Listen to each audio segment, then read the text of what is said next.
Hello, folks. Eastern America here. Please subscribe, please like, please share, hit that notification button. I just want to talk about Ukraine.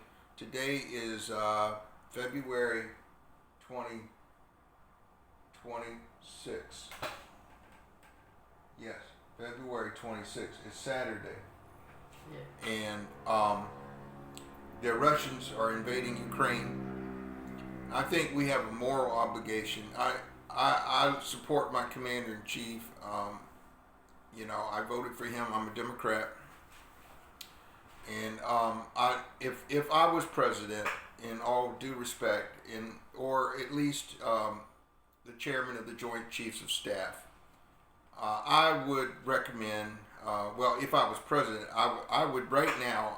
I'm sorry to say, I would have our American naval vessels, and I would be launching direct missiles at the Russian ships, and I would be sinking them right now. That's the way I would handle it. And I would be launching ballistic missiles into Russia on the Ukrainian border to neutralize and destroy entire forces of the Russian army. And then I would put elements of the 82nd Airborne Division and Army paratroopers and air assault into the city to support the Ukrainian army. And we would be what we would do is we'd have a bottleneck where the Russian forces would be trapped. And we would wipe them out. And yes, I know President Putin said he had a button he could push. Well, guess what? We have a button we can push too. But we have a humanitarian obligation to the people of Ukraine, an entire country, and the world has been slapped in the face, not once, because if you remember, President Putin said that the Ukrainian forces were on the border in Belarus and all that on a training exercise, and I guess that sea portion was training as well, we could have put those forces in there right away and had tanks right up to the border of Ukraine and Russia, inside Ukraine, and we could have called it a training mission also, and we would have got a pass on that. You can't argue if you have two borders having training missions, but no, he slapped us once and fooled the West, hopeful, wishful thinking that he was telling the truth, and he didn't. And then the second time he's actually encroached into Ukraine, and we don't know where this is going to end. And even in the Bible, as a Christian, once you get slapped in the face, you do turn the cheek and you let it slide. But two times, no, absolutely not. We need to go in and help these people. We talk about war crimes. Yes, I think Putin should be held up for war crimes. Yes, I do. But as humanitarians, when we let our neighbors be attacked or whatever, and in some countries like Germany, I remember Germany when I was stationed in Germany, the regular active army, there was a rule of law that if you saw an accident on the Autobahn and you did not pull over to help them, that was essentially like a hit and run incident, because you did not pull over and offer medical assistance. That's a law in Germany, that you offer medical assistance if there's an accident right in front of you. I actually had an accident right in front of me. The car flipped over, and I grabbed my first aid kit, and I came out there, and I opened it up, and I gave the guy a gauze, and I asked him to hold it. Didn't have my gloves ready, so that's why I did that, and he held it on his head. And then all these other German people showed up, and they started pulling people from the scene. And I thought that was a little bit wrong, because I know you're not supposed to move people, but they thought the car was going to blow up because the gasoline was leaking. So but everything worked out. Police showed up, they interviewed me, and then they told me I could go. There was no reward. There was no award. And similarly with Ukraine, we are not helping them. We're not doing nothing. I don't even know why we're not giving them surface to air missiles and ground to ground missiles, so they can attack the Russians. We should be taking out their tanks. If we had our F-35s and We had all our fighter jets out there. We could be taking out all the aircraft in the airspace. I would be launching, air-to-ground missiles from the aircraft, anti-tank weapons, and taking out all their tanks. I would wipe out the whole Russian army. I would do it in a New York second. That's the way I would handle it. And so what if he's got a nuclear weapon? You know what? We'll knock that out of the sky before it just starts launching. We've got satellite video, satellite images. You know, I'm a civilian. I'm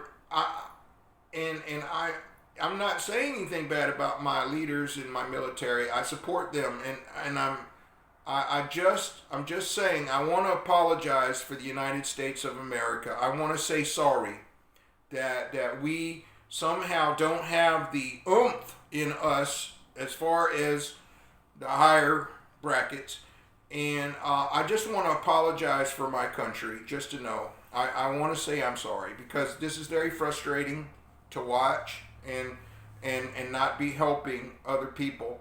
I think that in a free society with free speech, we still have it. I'm allowed to say this without saying, I'm not insulting anybody, I'm not offending anybody, I'm being very polite. But I would just say that's how I would, if this even helps people above my old pay grade that are running everything, and this is good advice, then please, let's start helping the Ukrainians now. You know, if you haven't thought of my ideas and my plans that I just laid out, why not adopt them for free? I'm not asking for anything in exchange, and let's start going in there. NATO, why can't we make them? We can do it right now. Make Ukraine part of NATO. New York second. And snap. We get our NATO forces in Ukraine. You watch those Russians run faster than you can say Captain Marvel or Shazam. And so I'm just saying we can do better than this. And this sends a distinct signal to someone like China, you know, that we're just a bunch of pacifists. We don't have the gumption to stand up.